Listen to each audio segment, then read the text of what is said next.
Hello everybody, and welcome back to Game Critiques. If you've been following this channel for a while, you probably know that I love Atlus RPGs. And lately, they've been on a roll, at least in my opinion.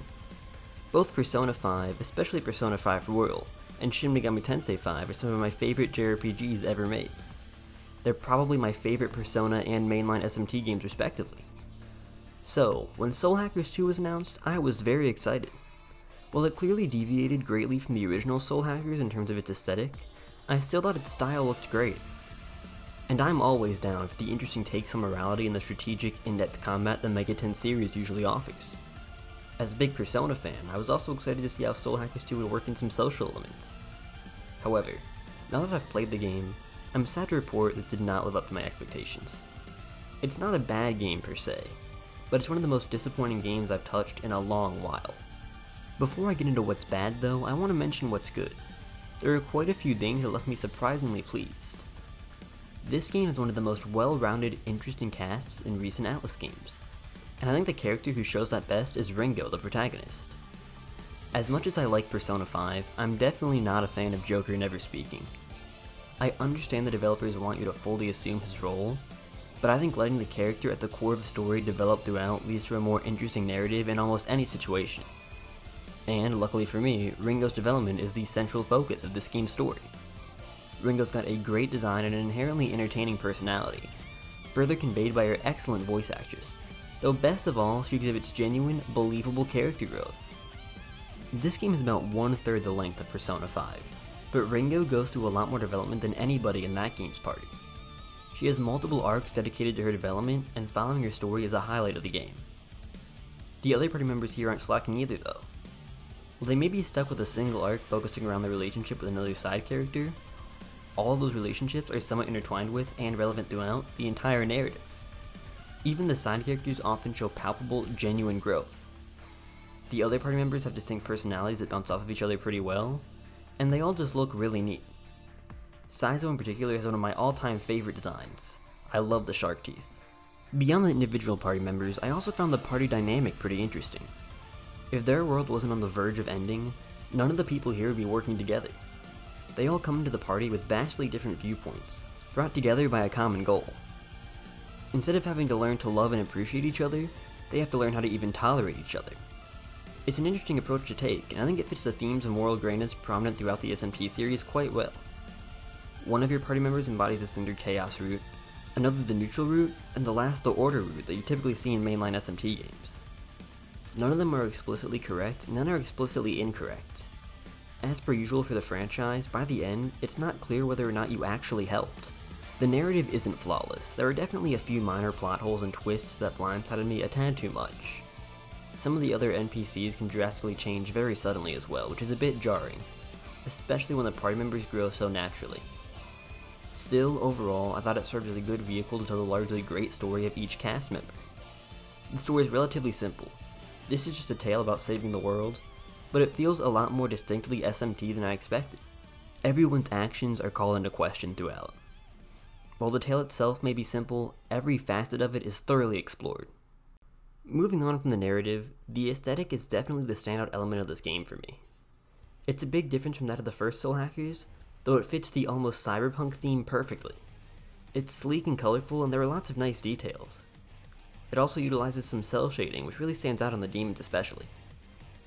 Technically, everything ran great on PS5. I never encountered any major frame rate dips or blurry images. However, I've heard that this isn't the case on last-gen consoles, and bafflingly, even the Xbox Series X.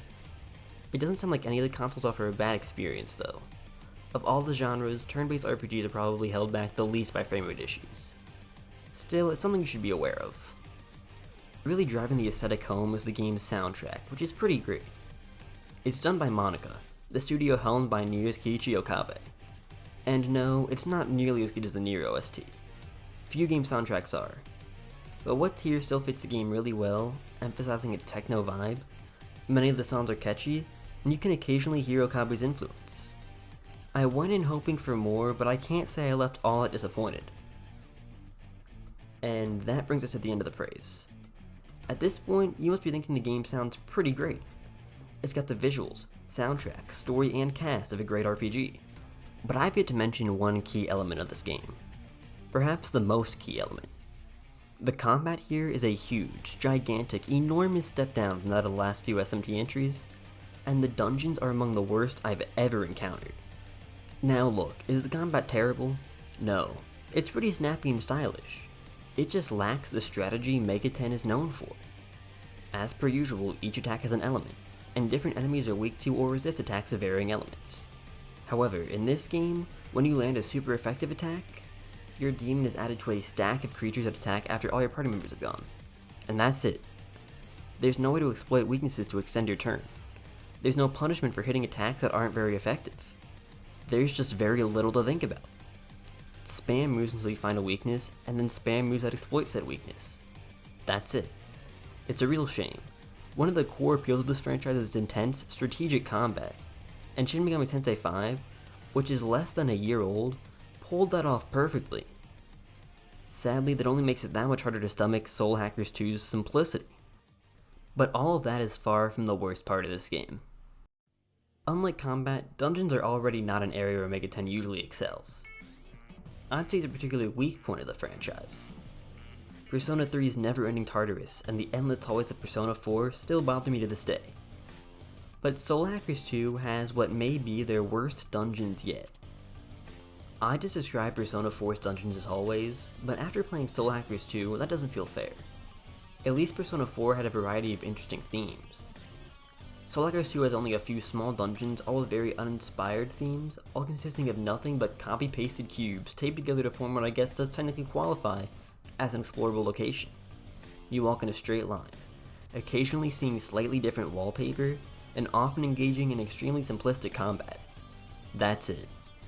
But if this huge game has only a few small dungeons, why is it such a big deal? Well, there's technically one other dungeon that I haven't mentioned. Similar to Persona 5's often ridiculed Mementos, Soul Hackers 2 has its own filler dimension. The Soul Matrix consists of monochromatic paths with entirely uninteresting layouts. Traversing much of it is mandatory to complete the game and stay at a high enough level to progress, and it takes up what feels like 80% of the playtime. That's right, the vast majority of this game is filler, and god-awful filler at that.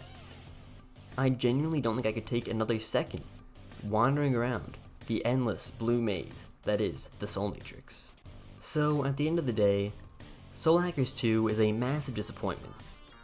It's got a lot of the elements of a great RPG, but it's just not fun to play, at all. Both the combat and dungeons are among the worst I've seen from an Atlus RPG, with the dungeons just being among the worst I've ever seen. This game's style cannot save it from its sheer monotony and simplicity. So sadly, I don't think I can recommend Soul Hackers 2 to anybody.